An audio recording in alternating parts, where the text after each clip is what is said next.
হঠাৎ করে ডাক্তারের কাছে যেতে হলো।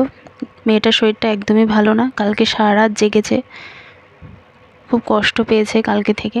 তো তাই জন্য এমার্জেন্সি আমাকে যেতে হলো। আজ সকালে রেডি করে দিচ্ছে মেয়েটাকে। কালকে ওর কান্না দেখে আমারও ঘুম আসেনি, ওর বাবাও জেগেছিল। অনেকক্ষণ ধরে ঘুম পাড়ানোর চেষ্টা করছিলাম, কিন্তু কিছুতেই ঘুমোচ্ছে না। ঘুমোচ্ছে আবার হঠাৎ করে কেঁদে উঠছে, সোজাভাবে ঘুমোচ্ছে না, একদমই ঘুমোতে পারছেও না। হুট করে এত জোরে কাঁদছে যে ওকে দেখে আমারই কষ্ট লাগছে। মানে মা হয়ে সন্তানের কষ্ট কখনোই দেখা যায় না, মাদের যে কী জ্বালা। আমার যে কষ্টে বুক ফেটে যাচ্ছে লোকে দেখে। তাই জন্য সকালে দেরি না করে একদম অ্যাপয়েন্টমেন্ট বুক করলাম, এবং একদমই দেরি করিনি। আমাদের এখানেই ডাক্তার বসেন, কিন্তু আমি একদমই দেরি করিনি, কিন্তু উনি সোমবার বসতো। তাই জন্য আমি আজকেই চলে যাব বলে আজকে শ্রীরামপুরের দিকে যাব, ওখানেই বসেছেন উনি আজকে। তাই জন্য আজকেই আমি বেরোলাম, কারণ আমি ওকে একদমই দেখতে পাচ্ছিলাম না, যদি আজকে হয় সেরকম। তাই জন্য আজকেই নিয়ে যাচ্ছি। এত কিছু বললাম, ইন্ট্রোটা দেওয়া হলো না, ইন্ট্রোটা দিই। Hello everyone, welcome to my channel Sumi's blog চ্যানেলে তোমাদের সকলকে স্বাগত জানাই। কেমন আছো তোমরা সবাই? আশা করি সকলে ভালো আছো, সুস্থ আছো। আমার মনটা ভালো নেই, আমার মেয়েটার শরীর ভালো নেই বলে আমার একদমই ভালো লাগছে না। আর কালকে রাতে ঘুম হয়নি ঠিক মতো, তাই সকাল দিয়ে শরীরটা একদমই ভাল লাগছে না, পা হাত পা চেবোচ্ছে, ভাল লাগছে না একদমই।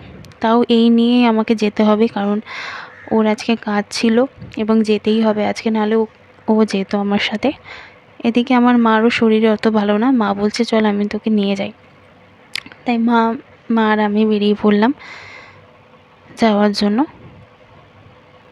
দেখো আমি রেডি হয়ে গেছি, ওকে এখন রেডি করাচ্ছি, ক্রিম ট্রিম দিয়ে জামা পরিয়ে দিয়েছি, এখন চুলটা ওর আশ্রয় দিচ্ছি।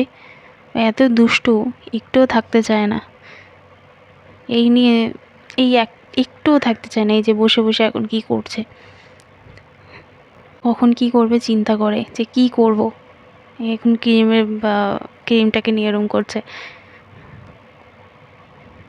আর এখন দেখো টিপ পরাতে দেবে না, কিছুতেই টিপ পরাতে দেবে না, কিছুই করতে দেয় না। এই যে এখন বেরিয়ে গেছি আমি, মাও স্টেশনে পৌঁছে গেছে, আর আমি এখন বাড়ি থেকে বেরালাম সবে,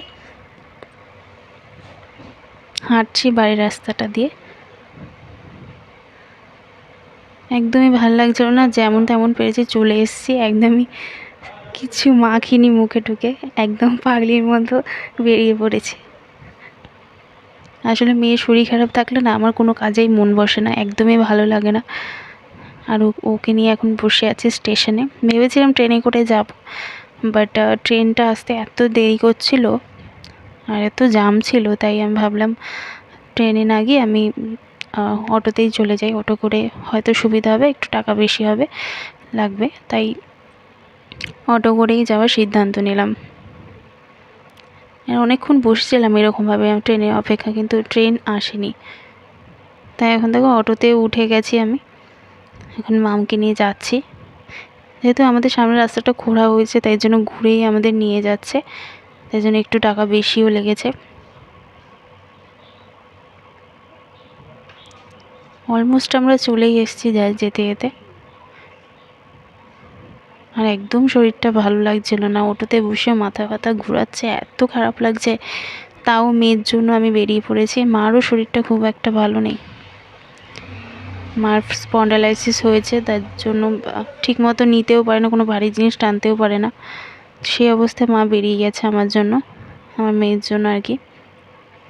দেখো চলে এসেছি, এত ভিড় ছিল, সেই 11:30টায় ঢুকেছি আর বেরিয়েছি কতক্ষণ পর। আর এই পুচকুটাকে দেখে আমার মাম খালি হাত দিচ্ছিল, এখানে এত পুচকু এসেছিলো। তো চলো ব্লগটাকে বেশি টানলাম না, বাড়িতে চলে এসেছি, একদমই ভালো লাগছে না, আর কিছু ভিডিও করতে ইচ্ছাও করছে না। তোমাদের যদি ভিডিওটা ভালো লাগে লাইক শেয়ার অ্যান্ড সাবস্ক্রাইব অবশ্যই করো চ্যানেলটিকে। আর দেখো এই আসার সময় এই মামের প্রোটিন সিরাপ আর একটা সেরেলাক আর ওই এসবগুলো কিনেছি। টাটা।